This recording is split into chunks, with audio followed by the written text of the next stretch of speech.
Morning students, this is the chapter of geography based on NCERT 12th. NCERT 12th के base पे chapter है geography का जिसका नाम है इंटरनेशनल ट्रेड, अंतर्राष्ट्रीय व्यापार। इससे पहले हमने ट्रांसपोर्ट एंड कम्युनिकेशन को कंप्लीट किया था, तो इसका फर्स्ट पार्ट है। ठीक है, तो सबसे पहले हम देखते हैं इंटरनेशनल ट्रेड की अंतर्राष्ट्रीय व्यापार एक्चुअल में क्या है। कहता है it is the exchange of capital, goods and services. क्या है? एक्सचेंज करना, किस चीज का? कैपिटल का, गुड्स का, उसके साथ साथ सर्विसेज का, अक्रॉस द इंटरनेशनल बॉर्डर, अंतर्राष्ट्रीय सीमाओं के पार, territories, because there is a need और want of goods and service. क्यों? क्योंकि वहाँ पे नीड्स होती है भी। किसी भी पर्टिकुलर एरिया के अंदर जब हमें किसी प्रोडक्ट की नीड्स नहीं होगी, किसी गुड्स एंड सर्विसेज की हमें नीड्स नहीं होगी, तो ट्रांसपोर्टेशन तो ट्रेड तो होगा ही नहीं। तो ट्रेड कब होगा? जब वहाँ पे नीड होगी तो हम क्या करेंगे? गुड्स एंड सर्विसेज और कैपिटल को क्या करेंगे? एक्सपोर्ट इंपोर्ट करेंगे। तो वो किस चीज़ को बढ़ावा देगा? हमें ट्रेड को बढ़ावा देगा। इसमें सबसे बेसिक चीज़ क्या है जो देखने की, वो है इंटरनेशनल बॉर्डर, यानी कि अंतर्राष्ट्रीय सीमाओं के पार। क्योंकि हम क्या पढ़ रहे हैं? इंटरनेशनल ट्रेड पढ़ रहे हैं।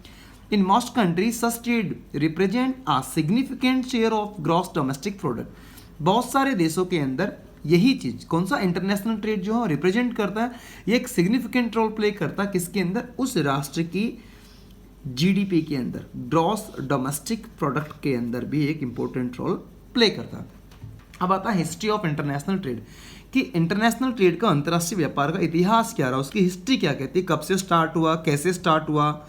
कहता है in ancient times trade was restricted to the local market. प्रारंभिक काल में, एनिशियंट टाइम पे जो लोकल मार्केट्स के अंदर जो ट्रेड जो था वो रिस्ट्रिक्टेड था। Slowly the long distance trade development, धीरे धीरे क्या हुआ? लॉन्ग डिस्टेंस का जो ट्रेड था वो डेवलप होना स्टार्ट हुआ। Of which the silk route is an example, जिसका एग्जाम्पल, सबसे इंपॉर्टेंट एग्जाम्पल क्या है? Silk route. देखिए आपने 10th स्टैंडर्ड में ही पढ़ा होगा सिल्क रूट, इंडो चाइना वाला पार्ट आपने कवर किया है, तो उसमें भी सिल्क रूट को हमने पढ़ा है। ठीक है, तो सिल्क रूट क्या था? एनिशियंट ट्रेड रूट जो था वो, जिससे सबसे पहले जो है ट्रेड स्टार्ट हुआ था। ठीक है, the route was 6000 kilometre long. ये जो सिल्क रूट था 6000 किलोमीटर लंबा मार्ग था। कनेक्टिंग, जो जोड़ता था रोम टू चाइना, रोम से इसको, रोम और चाइना को आपस में जोड़ता था। And traders transported Chinese silk. इससे क्या क्या जो ट्रेडर्स थे, कौन कौन किस चीज़ का ट्रेड करते थे? चाइनीज सिल्क ट्रेड होता था, ठीक है, रोमन वूल होता था, मेटल्स होता था। ठीक है, ऐसे बहुत सारी चीज़ होती, इससे ट्रेड होती थी। उसके बाद कहता है कि later sea and the oceans route were discovered and trade grew. कुछ समय बाद क्या हुआ? जो सी रूट्स था या ओशन रूट्स था वो डिस्कवर हुआ और ट्रेड जो था धीरे धीरे बढ़ना स्टार्ट हो गया। कहता है the slave trade emerge in the 15th century. दास व्यापार आप लोगों ने पढ़ा होगा। 15th सेंचुरी के अंदर स्लेव ट्रेड जो था वो एमर्ज हुआ। इसके अंदर क्या था एक्चुअल में? In which the Portuguese, the Dutch and the Spaniards and Britain captured the African native. जो पुर्तगाइज थे या जो डच थे या स्पेनिश थे या जो ब्रिटिशर्स थे, वो कैप्चर करते थे किसको? अफ्रीकन नेटिव्स को। अफ्रीका के जो नेटिव पर्सन थे उनको कैप्चर करके सेल करते थे। कहाँ पे? Plantation honours in America. America के जो प्लांटेशन ऑनर्स थे उनको वो सेल करते थे। ये क्या था? स्लेव ट्रेड के अंदर जो था। अब कहता basis of the international trade. International trade के बेसिस क्या है? किस देश पे हम क्या अंतर्राष्ट्रीय व्यापार को बढ़ावा देते हैं? इंटरनेशनल ट्रेड कैसे ग्रोथ होगा? तो सबसे पहले क्या है? Differences in the national resources. सबसे क्या है? Difference in the national resources, राष्ट्रीय संसाधनों के अंदर जो डिफरेंसेज है। तो इसमें 2 पार्ट दिए हैं, geological structures and the mineral resources. तो कहता है कि द कंस्ट्रक्शंस और द फॉर्मेशन, जो फॉर्मेशन हुआ, कंस्ट्रक्शंस हुआ किसी भी रिसोर्स का या किसी भी मिनरल्स का इन डिफरेंट जियोलॉजिकल पीरियड और डिफरेंट एरा। क्या हुआ कि अलग अलग एरा के अंदर, अलग अलग जियोलॉजिकल पीरियड्स के अंदर मिनरल्स का फॉर्मेशन हुआ है। देखिए हम एग्जांपल लेते हैं कोल का। हम इंडिया के अंदर, हमारे भारत के अंदर छोटा नागपुर जो प्लेट्यू, वहाँ पे कोल पाया जाता है, कोल माइंस वहाँ पे। लेकिन अगर मैं बात करता हूँ टेम्परेट जोन के अंदर जो कोल मिलता है, यानी कि जर्मनी का जो रूर वाला एरिया है, ग्रीनलैंड वाला जो एरिया है, वहाँ पे जो कोल मिलता है और इंडिया के अंदर जो कोल मिलता है, दोनों का जब मैं कंपैरिजन करता हूँ तो रूर का जो कोल है, ये जो टेम्परेट रीजन्स के अंदर जो कोल माइंस हैं, उसकी क्वालिटी इंडिया के अंदर जो कोल मिलता है उससे कहीं ज़्यादा बेटर, यानी कि वहाँ पे उच्चतम क्वालिटी का कोयला मिलता है। यानी कि हमारे यहाँ पे क्या होता है? उच्चतम क्वालिटी का कोयला नहीं मिलता है, यानी कि एक एवरेज, एक नॉर्मल क्वालिटी का कोल मिलता है। यानी इसका रीजन क्या है? क्योंकि दोनों को दोनों अलग अलग जियोलॉजिकल पीरियड के अंदर उनका प्रोसेस स्टार्ट हुआ था। ठीक है, अब आता है पॉपुलेशन फैक्टर। पॉपुलेशन फैक्टर क्या कहता है? तो इसमें हमने 2 पॉइंट लिए, size of population and the cultural factors. तो साइज ऑफ पॉपुलेशन कहते हैं the size, distribution and the diversity of the population between the country affect the trade. किसी भी राष्ट्र के अंदर जो जनसंख्या का वितरण, जो डिस्ट्रीब्यूशन है या उसका साइज है या उसकी डाइवर्सिटी है पॉपुलेशंस की, वो अफेक्ट करती हैं ट्रेड को। देखिए किसी भी एरिया के, किसी भी राष्ट्र की अगर पॉपुलेशन ज़्यादा है, जनसंख्या ज़्यादा है, लीड पॉपुलेशन से, तो वो क्या करेगी, वहाँ पे मार्केट भी जो है वो ज़्यादा होगा। मार्केट ज़्यादा होगा तो ट्रेड भी जो है वो डेवलप होगा। अब जनसंख्या कम है तो मार्केट कम होगी, मार्केट कम होगी तो ट्रेड जो है वो कम होगा। यानी कि पॉपुलेशन और साइज जो एंड डिस्ट्रीब्यूशंस जो है वो अफेक्ट करता है किस चीज़ को, ट्रेड को। अब आता है कल्चरल फैक्टर। कल्चरल फैक्टर क्या है? ये भी अफेक्ट करता है ट्रेड को। कैसे करता है?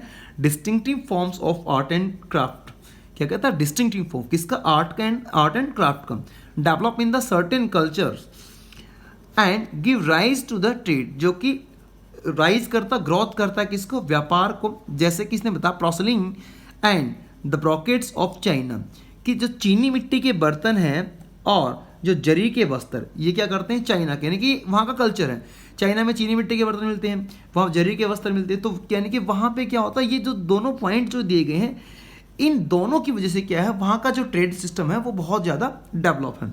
ठीक है। उसके बाद इसने कहा कारपेट ऑफ ईरान। ईरान का जो कारपेट है वो भी फेमस है। तो ट्रेडिंग सिस्टम क्या है? कारपेट की वजह से वहाँ का भी डेवलप है।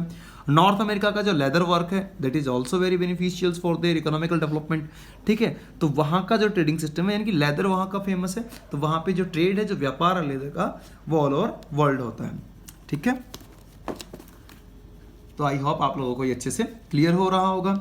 उसके बाद कहता है फॉरेन इन्वेस्टमेंट। फॉरेन इन्वेस्टमेंट में क्या आता है? कैपिटल आता है, टेक्नोलॉजी आता है। उसके बाद कहता है कि ट्रांसपोर्टेशन सिस्टम। देखिए ट्रांसपोर्टेशन सिस्टम अगर आपका डेवलप है तो वहाँ पर क्या होगा कि वहाँ आपका ट्रेड भी जो है डेवलप होगा।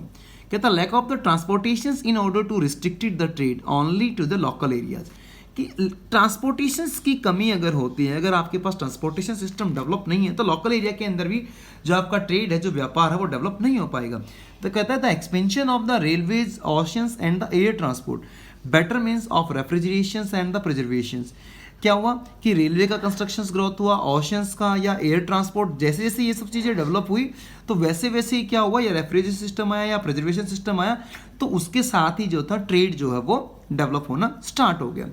तो आता है कि step of the economic development. अब इकोनॉमिक डेवलपमेंट के लिए कौन कौन से स्टेप्स हमें देखें। देखिए हम कहते हैं कि एग्जांपल लेते हैं चाइना का। In China economic development reforms start in 1970। China के अंदर जो इकोनॉमिकल डेवलपमेंट जो रिफॉर्म्स था वो 1970 के दशक में स्टार्ट हुआ। And if you talk about India, अगर मैं भारत की बात करता हूँ, दैट वो स्टार्टेड इन 1991। तो इंडिया में वो कब हुआ? 1991, 1991। यानी कि यहाँ पे देखते हैं कि 21 ईयर्स का डिफरेंस हमें देखने को मिलता है। देखिए बहुत बड़ा डिफरेंसेस है कि चाइना में 1970s के अंदर जो है इकोनॉमिक रिफॉर्म स्टार्ट हो चुका था, लेकिन इंडिया में 1991 के अंदर ऐसा हुआ। अब इंडिया में 1991 के अंदर भी जब ये स्टार्ट हुआ तो बहुत सारी क्या थी, वहाँ पे कंडीशन स्टार्ट हुई। क्या हुआ? In India the economic reforms was obligatory. क्या था ये? एक ऑब्लिगेटरी रिफॉर्म्स भारत के अंदर स्टार्ट हुआ था। Due to the pressure of the developed country, विकसित राष्ट्रों के प्रेशर की वजह से बहुत सारी कंडीशंस उनके ऊपर लगाई गई थी, जैसे कि लाइसेंस पॉलिसीज थी।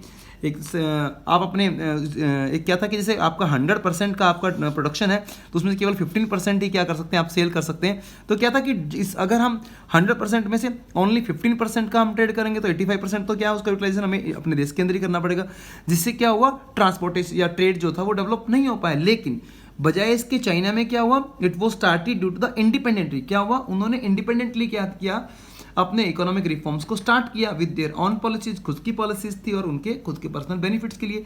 यही रीजन है कि चाइना की आज इकोनॉमी इंडिया के बजाय कहीं ज्यादा डेवलप है।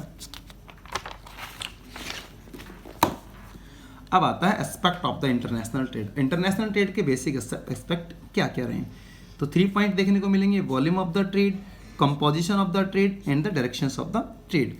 वॉल्यूम ऑफ ट्रेड क्या कहता है, it is measured simply as the total value of the goods. Measured करता है सिंपली किस चीज को, total value of the goods की, ठीक है, and the services. However actual tonnage of the trade goods makes up volume, but service trade can not be measured.